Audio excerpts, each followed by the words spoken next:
Eh bien, bonjour tout le monde. Ici, c'est tel côté de la FOSDG. Écoutez, on arrive à notre troisième capsule sur les espaces partagés.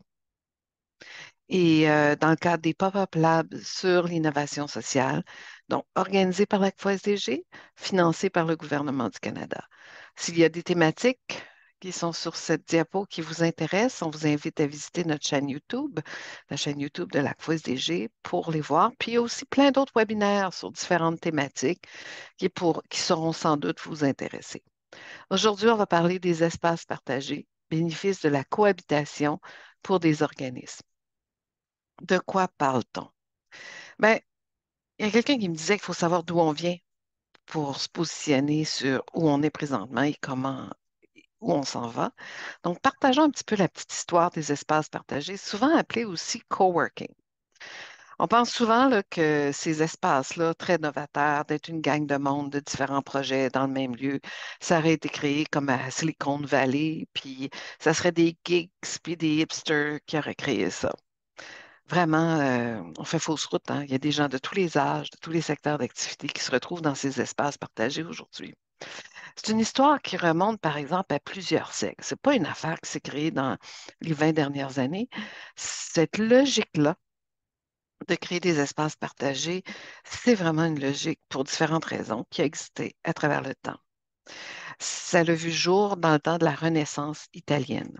C'était des artistes qui n'avaient pas la capacité d'avoir un espace, un studio à eux-mêmes, donc ils ont créé des espaces de création, de travail collaboratif, lieu d'échange de savoir, ça peut permettre des techniques, partage des techniques artistiques, des échanges d'idées. Même à un moment donné, ils ont ouvert leurs portes à des scientifiques pour encore là pousser plus loin leur processus artistique. Et maintenant, aujourd'hui, en 2023, il y en a partout sur la planète. La croissance de ces espaces-là accompagne souvent la création de start-up, de jeunes organismes qui se créent, de jeunes entreprises qui se créent privées ou collectives. Puis vraiment, les opportunités que ça offre, ces espaces-là, sont nombreux. D'abord, on crée un espace, on se voit plus souvent, hein. Sous le même toit, il y a des gens de divers organismes. Au lieu que chaque organisme ou chaque entreprise ait son bureau, ils se retrouvent tous sous le même toit, dans la même bâtisse. Donc, ça offre des opportunités de collaborer avec ces gens-là. Si on ne les voyait pas souvent ou si on ne les voyait pas du tout, c'est sûr qu'on n'y penserait pas de collaborer avec ce monde-là. Ça nous offre des meilleures conditions financières parce qu'en étant une gang qui cohabite sous le même toit, puis qu'on se partage la facture de l'hypothèque et des dépenses, rénovation, entretien, tout ça, ben, ça coûte moins cher pour tout le monde. Il y a souvent des programmes très flexibles pour utiliser les espaces partagés. On peut louer à l'heure, à la journée, à la demi-journée, au mois, à l'année, différents espaces ouverts, fermés euh, dans ces espaces de partagés. Ça peut être des occasions de partager des expériences professionnelles, apprendre des uns des autres, échanger sur des nouvelles idées, bâtir un réseau solide. Mais ça a aussi été des lieux d'échange qui ont attiré autant des leaders d'organisations ou des entrepreneurs qui voulaient chercher une communauté dynamique. Ils ne veulent pas travailler seuls chez eux, ils veulent vraiment être entourés de gens qui bouillonnent, qui sont passionnés, qui agissent dans plein de choses.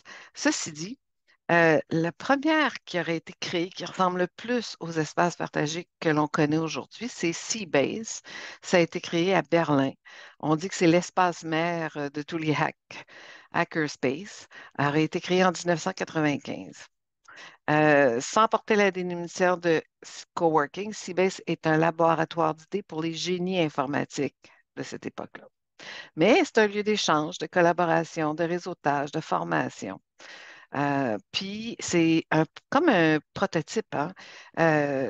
Quand un prototype se réalise et existe, puis ça existe encore en passant aujourd'hui, ben ça devient vraiment une inspiration pour tous ceux et toutes celles qui ont créé des espaces de travail partagés. Bon, c'est pas clair d'où vient le mot coworking. Il paraît que deux gars y auraient pensé en même temps, Bernie DeKoven puis Brad Newbern. Bernie il aurait pensé à ce terme-là de coworking en 1999 quand il a prononcé une conférence sur les nouvelles méthodes de travail collaboratif, tandis que Brad, lui, d'avoir créé le mot à la même époque pour décrire des espaces de travail partagés. Brad a créé le premier espace partagé aux États-Unis en 2005. C'était la naissance de Spiral Muse. Puis après, il y a eu Ad Factory. C'était des bureaux innovateurs, axés sur la communauté qui cohabitait. Il y avait des espaces de repos, un réseau sans fil. Les usagères et les usagers pouvaient profiter de séances de méditation, des repas partage. Et si on regarde les exemples de ce qui se passe présentement dans les espaces partagés, ce sont plusieurs pratiques qui se passent encore aujourd'hui. L'explosion des espaces de travail collaboratifs assez vécu dans les 15 dernières années, 20 dernières années, mais se vit encore aujourd'hui. Euh, Google Analytics a même soutenu la création d'une page Wikipédia en anglais parce qu'en 2007, 27 000 fois, le mot coworking avait été cherché en ligne. Donc là, les gens ont dit, ben, on va expliquer sur Wikipédia c'est quoi. On va consacrer une page pour expliquer c'est quoi le travail collaboratif. Puis ça l'a aidé à populariser le phénomène. En 2010, le coworking prend sa place dans l'histoire et se répand partout dans le monde. On compte alors en 2010 600 espaces collaboratifs, dont la moitié se situe en Amérique du Nord. 2010 marque aussi le premier jour du coworking officiel, ainsi que l'organisation des premières conférences sur le sujet à Bruxelles et à Barcelone. Et maintenant, puis là, c'est les données de 2018, je n'ai pas trouvé les données de 2023, il y aurait 7 500 espaces de travail collaboratifs à l'échelle mondiale. C'est à Londres où est-ce qu'on retrouve la plus grande concentration, suivi de New York. Ces espaces se retrouvent souvent dans les métropoles, mais se retrouvent aussi dans les régions. Puis ça donne un espace de travail pour les travailleurs autonomes, les jeunes entreprises, les organisations communautaires qui n'auraient pas la capacité de se louer des bureaux ou même des grandes organisations qui ont un siège social à quelque part, mais ils veulent avoir des bureaux satellites un peu partout dans la communauté. On retrouve tout ce monde-là dans ces espaces-là. Euh, Même si le chiffre est quand même, peut nous sembler gros, 7 500, c'est une mince part du marché locatif commercial. Ça représente 2,5 à 5 de tous les espaces de bureaux qui sont loués. Mais il y a une firme qui a fait une projection mondiale qui dit, ah, d'ici 2030, ça devrait dépasser le 30 du marché locatif commercial. Donc, c'est vraiment pas juste une tendance quand on parle de chiffres aussi impressionnants. C'est parce qu'il y a vraiment des bénéfices et les gens reproduisent ces espaces-là. Qu'est-ce qu'un espace de travail partagé? On peut citer le proverbe africain, seul on va plus vite, ensemble on va plus loin. Il y a deux grands principes qui sous-tendent l'espace de travail partagé, la mutualisation et la collaboration. Dans la mutualisation, on peut aussi intégrer la socialisation. On rencontre le monde, on fait connaissance, on socialise. Quel que soit le métier, les entrepreneurs individuels, les petites entreprises, les organisations, les startups se réunissent pour mutualiser les coûts. Donc, ensemble, ben, ça leur coûte moins cher au niveau de l'hébergement ou du lieu de travail. Ils peuvent partager aussi de l'équipement imprimante, connexion Internet. Donc, au lieu que chaque personne paye son imprimante puis ses frais d'Internet, ils ont un service d'imprimante et d'Internet pour tout le monde. Euh, Même pour les produits d'entretien, l'achat de café et tout ça, là, les coûts des produits consommables, ben, quand on achète en plus gros, on a des économies d'échelle. Il peut y avoir un soutien professionnel entre les personnes qui se retrouvent dans le même lieu, puis comme je le disais, la capacité de socialiser, de se faire des nouveaux amis. Mais il n'y a pas juste la mutualisation et la socialisation, il y a vraiment la collaboration qui prend toute sa place. Puis ça, elle est vraiment elle existe sur plusieurs formes. Ça peut être une discussion de quelques minutes sur un problème. Tu sais, vous sortez de votre bureau, vous allez vous chercher un café, vous êtes en train de, je vais marcher un peu, je vais trouver une solution à mon problème. Vous croisez au café une autre personne. La personne a dit, mon Dieu, tu as l'air stressé, ça va-tu pas? Là, j'ai un problème, tu le mentionnes. Ah, la personne t'amène deux ou trois pistes de solutions. Ça a juste pris quelques minutes, mais tout d'un coup, peut-être qu'il y a une lumière au bout de ta situation problématique. Ça peut être un coup de main ponctuel parce qu'on a besoin d'un petit coup de pouce pour réaliser un contrat. Ça peut être un échange de services, hein, du troc de services, de bons procédés. Euh, de faire, genre, une personne a besoin d'un service. Nous, on vend déjà ce service-là. Peut-être qu'on va lui offrir un tarif amical. Puis, donc, des échanges de services comme ça. Ça peut être de s'associer. Seul, peut-être qu'on n'est pas, on n'offre pas tout ce qu'il faut pour répondre à certains appels d'offres, mais ensemble, deux, trois, quatre personnes qui mobilisent leurs talents, leurs compétences, ça, ils ont peut-être la capacité de répondre euh, à des appels d'offres et même en gagner plus. Ça peut aider à créer deux personnes, deux entités peuvent dire, hey, il faudrait créer telle autre entité. Ça se peut très bien que ça aide à créer une nouvelle société, une nouvelle organisation. De se faire des références, des recommandations l'un à l'autre, de compétences personnelles, professionnelles. Puis, assurément, on collabore pour dans l'harmonie, hein, dans le plaisir. On crée des espaces où est-ce que c'est agréable de se retrouver. Si c'était stressant, tout ça, on ne serait pas là. Donc, c'est vraiment dans un environnement de travail bienveillant. Tout le monde a ça à cœur. Tout le monde va faire attention pour prendre trop de place, parler trop fort, crier à son téléphone, brasser les affaires, parce qu'on est vraiment dans une logique de créer un environnement de travail bienveillant. Mais il ne faut vraiment pas oublier ce fondement-là des deux grands principes, la mutualisation et la collaboration. Les deux vont de soi pour avoir un espace partagé.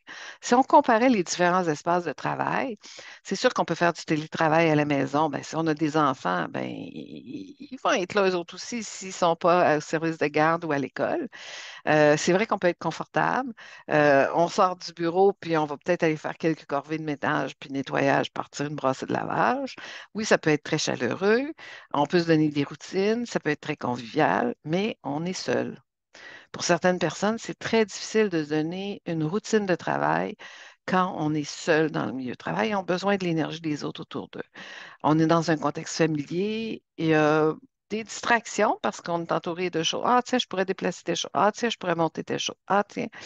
Mais ça peut être un lieu très serein. Si on regarde les bureaux traditionnels, c'est sûr qu'on va avoir des collègues de travail.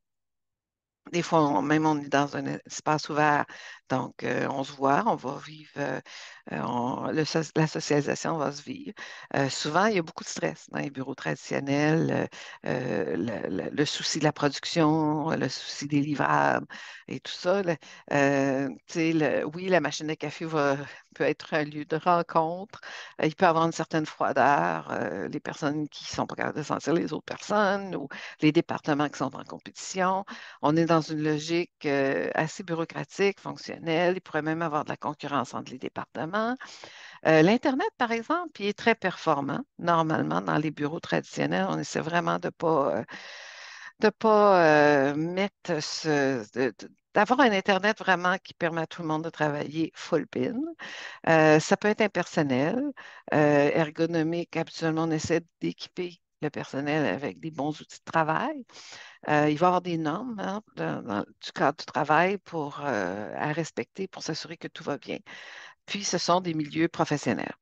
Dans l'espace de travail partagé, le coworking, c'est sûr qu'on va avoir des collègues qui vont partager le souci de l'environnement bienveillant, hein, la bienveillance les uns envers les autres. La machine à café est vraiment un lieu de rencontre, hein, plusieurs fois dans la journée. C'est très confortable, c'est fonctionnel, c'est chaleureux. L'Internet est aussi performant que dans les bureaux traditionnels. C'est très convivial, c'est très ergonomique. On développe la logique de la communauté, de la famille, donc on est familier avec ça. C'est professionnel, sérénité. Donc, vous voyez que dans l'espace partagé, on a été chercher plusieurs des bons coups qu'on retrouve à la maison, mais aussi des bons coups qu'on retrouve dans les bureaux traditionnels. Puis, il y a vraiment beaucoup de monde qui aime bien euh, avoir leur bureau dans les espaces partagés. Moi, je vous avoue, je l'ai fait deux fois à l'atelier d'innovation sociale Maurice Bélanger à Ottawa et Invest Ottawa, et ça a été très intéressant. Donc, ça, c'est une source inconnue, mais on disait le coworking est un phénomène très actuel, même si son histoire date de plusieurs siècles. Si les origines du mot restent nébuleuses, l'engouement pour les espaces de travail partagés continue de croître. Et ce n'est pas étonnant. Le coworking combine le dynamisme du bureau avec la flexibilité du télétravail, en plus d'offrir l'avantage de la proximité. Donc, ça l'explique bien le dessin que je vous ai montré il y a quelques secondes. Si on parlait de quelques espaces pour donner des exemples, ça, c'est le Impact Hub Ottawa, qui a démarré comme une entreprise privée. Ça appartenait à une personne, puis ça s'est transformé en organisation à but non lucratif, donc une entreprise sociale Et ils sont en plein cœur de la capitale nationale. Ils offrent des bureaux fermés, des bureaux ouverts, des grands espaces pour des rencontres, même des salles qui sont vraiment hermétiques. Donc, vous pouvez aller voir, avoir vos conversations à deux ou des conversations téléphoniques, puis vous n'êtes pas dérangé par le bruit ambiant. Il y a une cuisine pour faire des repas partagés, pour garder votre lunch et tout ça. Donc, et il y a des moments de célébration. Il y a l'atelier d'innovation sociale Maurice Bélanger. Moi, je fais partie des gens qui font l'étude de faisabilité, le plan d'affaires. J'ai eu mon bureau là, c'était très chaleureux. C'était à l'Université Saint-Paul.